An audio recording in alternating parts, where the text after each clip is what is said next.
చిత్తూరు జిల్లా పులిచెర్ల మండలం మంగళంపేట జిల్లా పరిషత్ ఉన్నత పాఠశాలలో 1993-94 సంవత్సరంలో 10వ తరగతి పూర్వ విద్యార్థుల సమావేశం ఆదివారం ఉత్సాహభరిత వాతావరణంలో జరిగింది.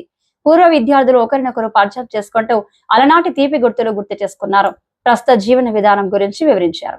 ఎంత ఉత్సాహంగా ఉల్లాసంగా ఆత్మీయంగా జరిగిన పూర్వ విద్యార్థుల సమావేశం ఉదయం నుంచి సాయంకాలం వరకు ఎంతో ఆనందంగా నిర్వహించారు.